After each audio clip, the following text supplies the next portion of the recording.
I am Caroline, 34, and I will never forget the moment I stood outside my sister Natalie's wedding, blocked at the door like a stranger, because I carried no gift. None of them knew I had already given her $25,000, every cent of my savings. Yet the guard repeated my sister's orders, while the guests whispered and laughed. My parents turned their backs. Natalie smiled in triumph, and I felt the sting of betrayal burn deeper than ever. But that humiliation was only the spark, because I had walked in with something far more explosive than a box wrapped in ribbon. I left Seattle before the sun was fully up the highway, stretching south toward Portland under a pale sky. My old sedan hummed steadily, carrying me closer to a day I dreaded, yet could not avoid. On the passenger seat sat only my small handbag. No glossy gift box, no envelope tucked with cash. Nothing to signal a celebration. I had already given Natalie $25,000 when she begged for help to cover deposits months ago. She never mentioned it again. Today I told myself just being there should be enough. By the time I pulled into the circular drive of the Whitmore Grand Hotel, the place was glowing.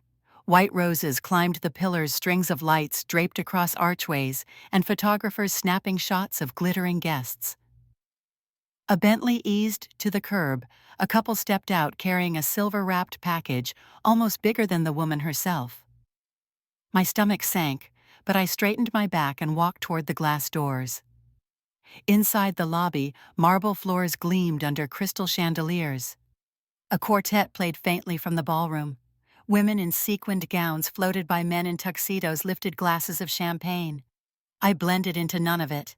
Still, I kept my head high until a security guard stepped in front of me, tall and stiff, a clipboard in his hand. "I'm sorry, ma'am, guests must present a gift before entering." I froze. "Excuse me," I said, thinking I misheard. "The bride's instruction," he replied without hesitation. "No gift, no entry." Blood rushed to my ears. I steadied my voice. "I am her sister. Natalie is my sister." He glanced at the list, clipped to his board, then shook his head. "I only have my orders." Behind me, two women slowed, balancing bright gift bags. One whispered to the other, not bothering to hide her smirk. Poor thing, she came empty-handed. The other giggled and hurried past, perfume trailing behind. I clenched the strap of my bag, heat climbing my neck. $25,000, my savings, had vanished into this ballroom, and yet here I stood, painted as someone too cheap to bring even a card. I forced myself to breathe, to remember all the other times I had been left standing on the edges. Birthdays forgotten, graduations ignored, holidays where my name was barely mentioned. But this humiliation was not private. It was unfolding under chandeliers in front of strangers, who looked at me with thin smiles and turned away. The music swelled from inside violins, sweet and triumphant. Then, at the far end of the corridor, she appeared. Natalie. She was framed in light lace, cascading down her gown veil, pinned perfectly. For a moment our eyes locked. My chest tightened. The corners of her lips curved upward, not with joy, not with warmth, but with something sharper. Triumph. She leaned toward one of the bridesmaids, whispered something, then both glanced at me and laughed softly before turning away. Her train swept across the carpet, her back straight, her head high as if I were not even there. I felt every pair of eyes on me, weighing, judging, dismissing. My pulse throbbed in my temples. The guard still blocked the doorway, impassive, as if I were a trespasser instead of family. Guests brushed past, some with pity in their eyes, others with open disdain. I stood rooted, the sting sharper than any silence I had known before. Something inside me shifted, a slow crack that told me this moment would not be buried like the rest. This was only the beginning, and I knew I would not walk away quietly this time. ChatGPT'd, and I kept my eyes on the marble floor, but my mind slipped backward to a time when the weight of being overlooked first settled on my shoulders. I could see Natalie at 7 years old, twirling in a pink tutu, my parents clapping as if she had conquered the world. They enrolled her in ballet, piano, even pageants, each costume more expensive than the last. I was 12, then too old to join, too busy bussing tables at a diner down the street, so I could bring home a few dollars for groceries and Mom's endless prescriptions. Every choice I made was measured against what Natalie wanted. When I earned a full scholarship to Northwestern, my father said gently that the family needed me closer. Natalie was preparing for a state pageant, and Mom's health was shaky. They said I was strong enough to stay behind, that I would find another path. So I let the dream slip away, and no one ever asked me again what I wanted. Even as I worked 2 jobs and studied accounting at a small local college, Natalie was crowned Little Miss Washington and later flown to New York for auditions. I watched her face beam from magazine clippings tacked on the fridge, while my report cards and awards were stuffed in a drawer. When Dad's construction company nearly went under during the recession, it was me who stepped in. I stayed up nights combing through invoices, negotiating with creditors, mapping out a survival plan that kept the company afloat. Natalie was off in Los Angeles then, trying to land commercial spots, but Dad credited her with giving him hope. My contribution was dismissed as if it had been inevitable, like the sun coming up. Caroline will handle it, they always said, as though being dependable was the same as being loved. I remembered the winter I sold my car to cover Mom's hospital bill when insurance refused. I walked to work for months in the snowshoes, soaked fingers numb. Natalie arrived home that Christmas in a designer coat, flashing her new engagement ring from a man she later left. She was showered with praise. I was asked why I looked tired. The memories stacked like bricks, heavier and heavier, as I stood in that hotel lobby, blocked from my own sister's wedding. I thought of the times I cooked dinner for Natalie when she forgot to eat before rehearsals, the nights I tucked her in, after Dad scolded her, the secrets I kept when she failed classes. Every piece of me had been shaped to keep her shining. And here I was told I did not belong because my hands were empty. The guard shifted, slightly uncomfortable with the silence. I could feel tears stinging my eyes, but I held them back.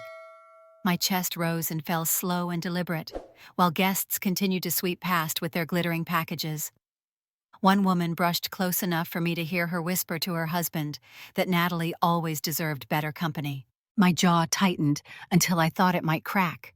I lifted my gaze to the ballroom doors, hearing the laughter inside, the applause, as if the world was already applauding her vows. My reflection stared back at me in the polished glass, older than I remembered, harder too. The years of sacrifice clung to me, and for the first time, I felt the unfairness, not just as a bruise, but as a burn. I knew standing there that this humiliation was not new. It was the echo of decades of being pushed aside, told I was strong enough to endure. But the truth was, I was done enduring. I drew a slow breath and blinked away the wetness in my eyes. Somewhere deep inside, a voice I had kept buried rose with clarity. Enough. And in that moment I realized I was no longer the silent sister who let everything pass. Something in me had shifted, and it would not shift back. Because the very next thing I saw was Natalie herself drifting closer, and I understood that whatever came next, I would not bow my head again. Natalie's heels clicked against the marble as she approached, the gown flowing behind her like a parade flag. The murmurs around me grew sharper, guests turning their heads and whispering as if I were a spectacle put on for their amusement. From inside the ballroom, the music carried a waltz, swelling over laughter and clinking glasses. But out here, every sound seemed to point back to me. I caught fragments from strangers. That is the sister. She came with nothing. How embarrassing. My parents stepped out from the edge of the doorway. For a heartbeat, I thought my father might stop this, might shield me even a little. Instead, my mother's lips pressed into a thin smile as she glanced at me. "Do not make a scene, Caroline. If you are not prepared, go home." Her words were quiet, but cold, sharp enough to slice through my chest. My father avoided my eyes entirely, adjusting his cuff, as though this was beneath his attention. Natalie stopped a few feet away, her gaze sweeping over me from head to toe. There was no softness in her eyes. "If you have nothing to contribute," she said evenly, "then it is better you are not here at all." The words hit harder than any shove. A dozen guests were watching, leaning slightly closer to catch every syllable. I felt their judgment, the smug curve of their mouths, the way pity mingled with disdain. My throat tightened. For a moment, I considered turning, walking out the same way I had come. It would have been easier to leave, to let them think they had won again. I shifted my weight, already preparing to step away, when a voice rang clear and deep from inside the ballroom. Caroline Mitchell, what an honor to see you. The room stilled. Heads turned toward the source. A tall man with silver hair stepped through the crowd, his presence commanding without effort. It was Richard Hayes, a name even whispered with respect in Portland's business circles. He moved toward me with a steady stride, hand outstretched. My breath caught as he clasped my hand firmly and shook it. He spoke my name again louder this time, so that every guest nearby could hear. I did not expect to meet you here. I still remember the way you handled the hospital fund crisis last year. Impressive work. Gasps and murmurs spread like a ripple across water. Eyes that had moments before looked at me with scorn now flickered with curiosity. I saw someone in the corner lean to whisper, "Is that the Caroline Mitchell? The one from Harbor Community Trust?" Natalie's smile faltered, the perfect mask cracking at the edges. She tried to recover, adjusting her veil as if nothing had shifted, but Adam, her groom, was staring at me now with open surprise. My mother's hands froze around her clutch.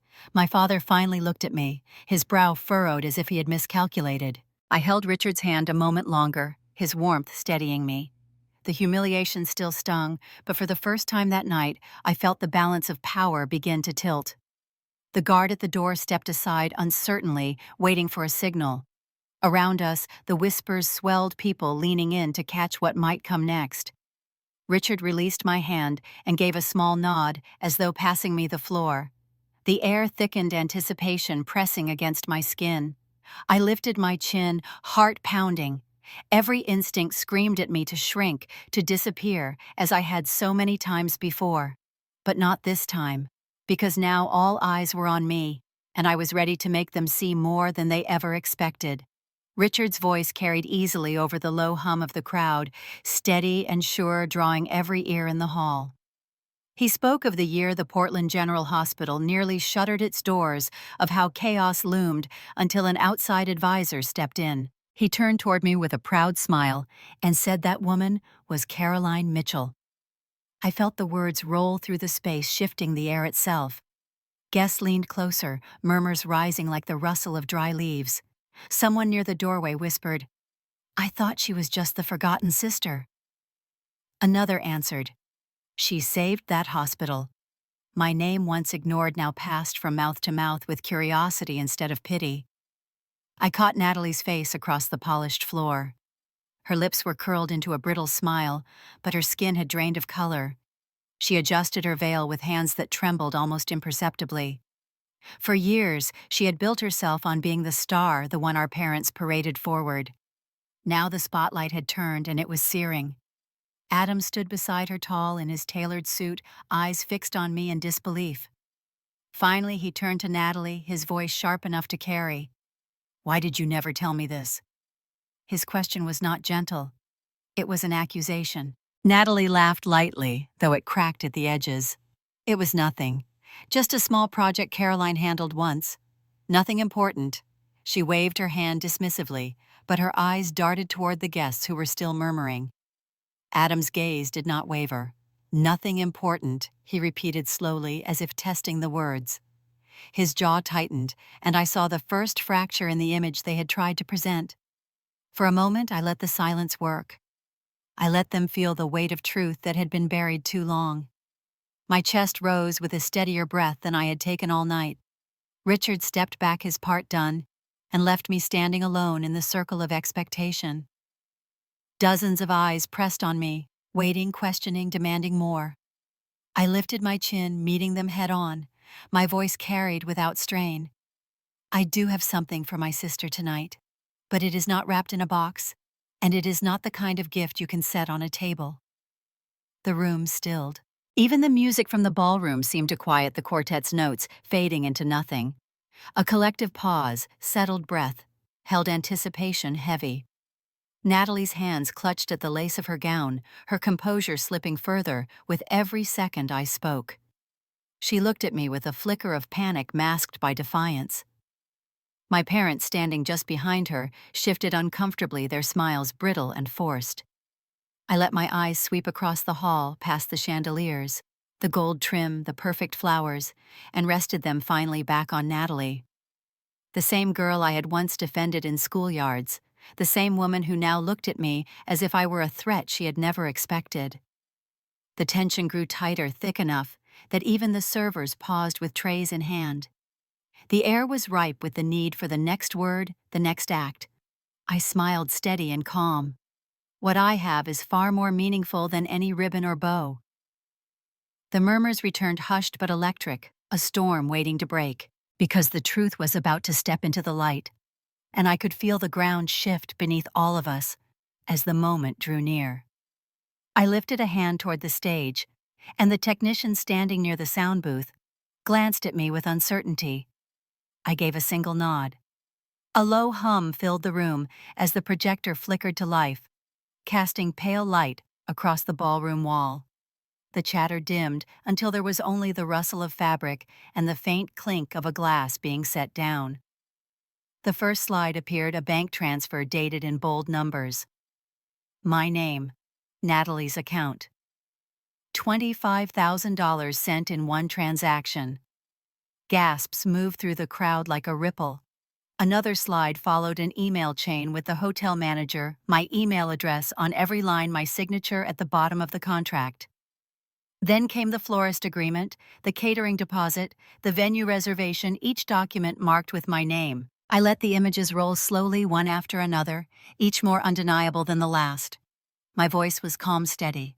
I thought it would be fair for everyone to see exactly how this evening was built.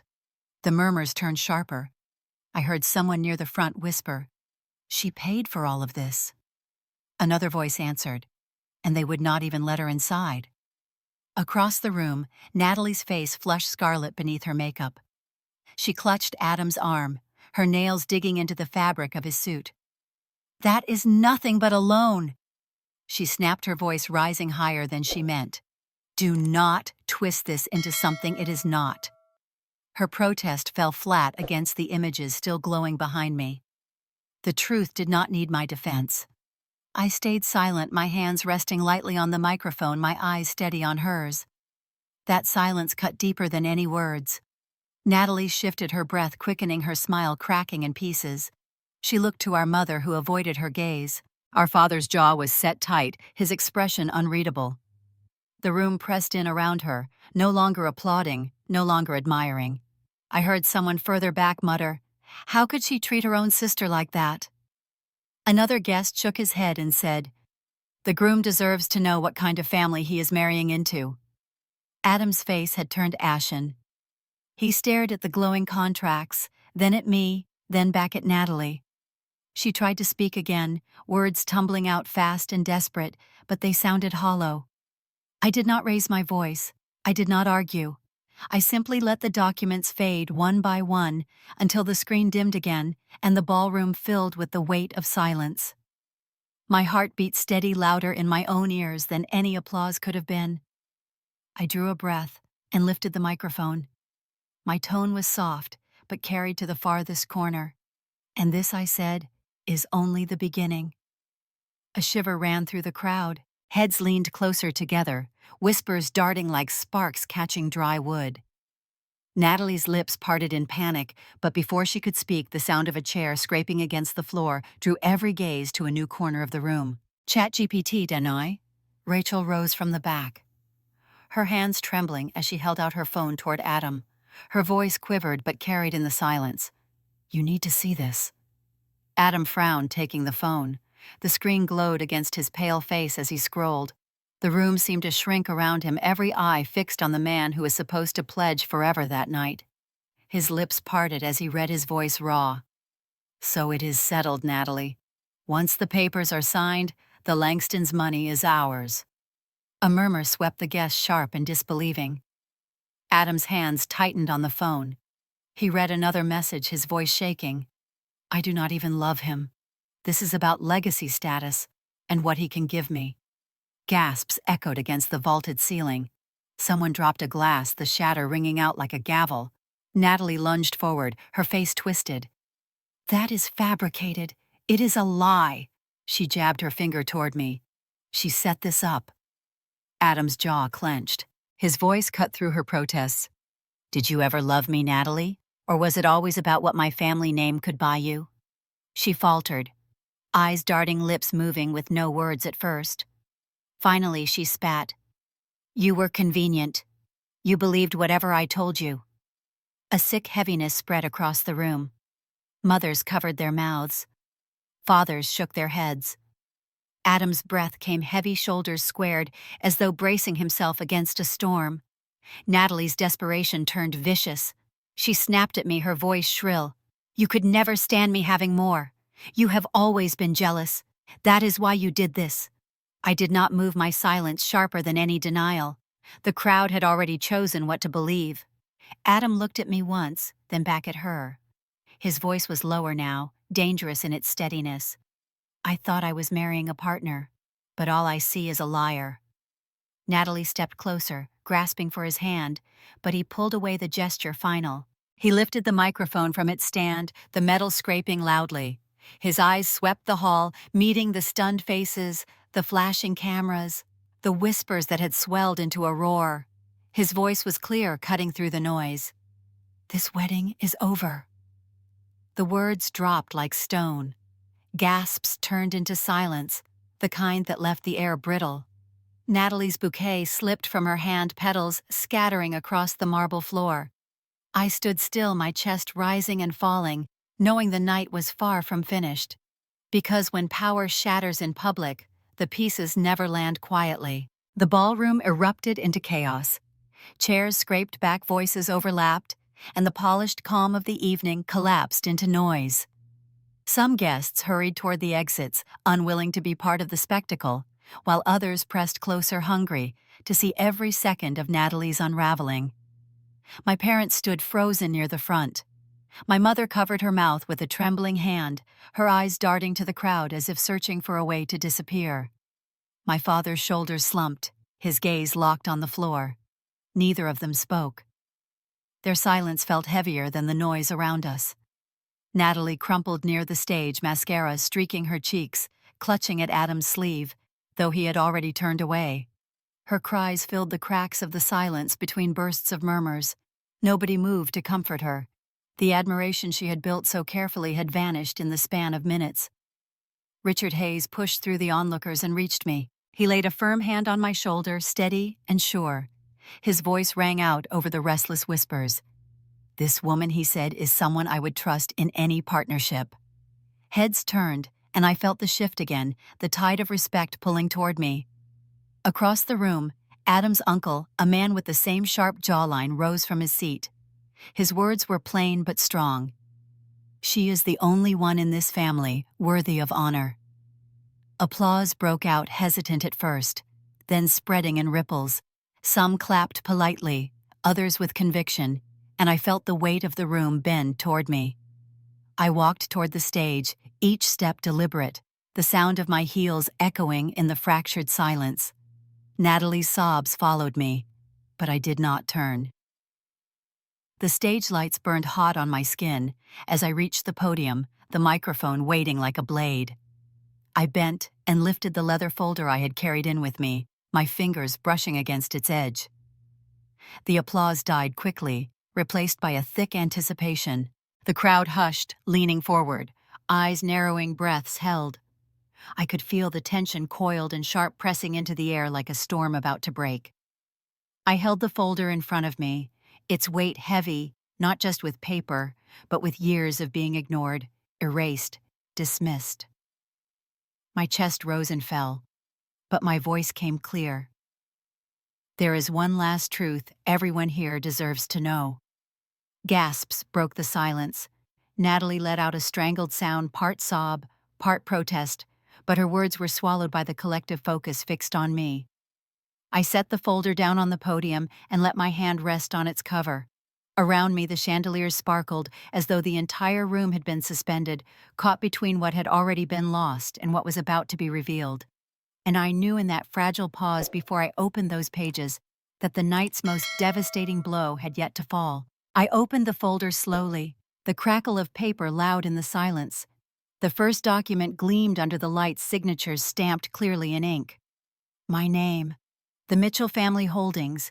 The very company my father had built decades ago, the one Natalie so often bragged about inheriting, was tied to my ownership. Gasps traveled through the ballroom. I lifted another page this time, property deeds. The Lake Oswego house, the downtown condo, even the vineyard she had boasted about over cocktails, all carried my stake. Natalie staggered forward, her hand clutching at the edge of a chair for balance. "That is not true," she cried, her voice cracking, but her words dissolved in the air. I turned the page toward the guests, the seal and notary clear for all to see. "Everything you have paraded as yours," I said, "belongs to me." Her knees buckled, and she sank to the floor, her gown pooling around her like a defeated flag. A murmur of pity passed through some guests, but most shook their heads, their faces hardened with disdain. Chairs scraped as people began to stand, some leaving unwilling to witness another moment of her downfall. Adam's family rose as well. Without a word, they moved toward the exit, their expressions unreadable, their silence louder than any condemnation. Adam followed behind them, his shoulders rigid, not once glancing back. My parents remained in their seats, stiff and pale. My mother's eyes brimmed with tears, but no words came. My father sat, as though carved from stone, staring at the documents that had undone the illusions he once fed. For the first time they looked small to me, their power stripped bare in the light of truth. I closed the folder and placed it gently on the podium. The weight of years lifted with the motion. My chest expanded with a breath I had not realized I had been holding. The hall, once filled with grandeur, now felt hollow. The chandeliers still sparkled, but their shine could not hide the ruin beneath. I stepped down from the stage, the sound of my heels steady against the marble. Richard Hayes met me halfway, his hand extended again. His voice was warm but firm. "Caroline, you have nothing to prove anymore. You already have their respect." Others nodded, a few clapped softly. Their eyes filled with something different from before. Respect, recognition, maybe even gratitude. I walked past Natalie, who sat on the floor with her bouquet crushed beside her. She lifted her head, eyes red, lips trembling, as if she wanted to speak. I did not stop. I had no more words for her. At the doors, I paused for a moment, turning to take in the room one last time. Guests gathering their coats, servers standing frozen. My parents hunched in shame. The life they had tried to erase me from was collapsing around them, and I felt no urge to salvage it. I stepped into the cool Portland night, the crisp air brushing against my skin like a cleansing tide. Richard followed along with a few others who offered quiet words of admiration. Their voices faded into the background as I let the night air fill my lungs. I had arrived without a gift, stripped of the trappings they all valued. Yet I walked away carrying the only thing that mattered: the truth. It was heavier than any ribboned box, sharper than any bouquet, and it was mine. And if you are still here with me, think of this. Never let anyone decide your worth based on what you carry in your hands or how quietly you stand in the shadows. Justice, dignity, and the strength to claim your place are the real treasures. Tell me, if you had been in my shoes, would you have stayed silent? Or would you have chosen to let the truth speak,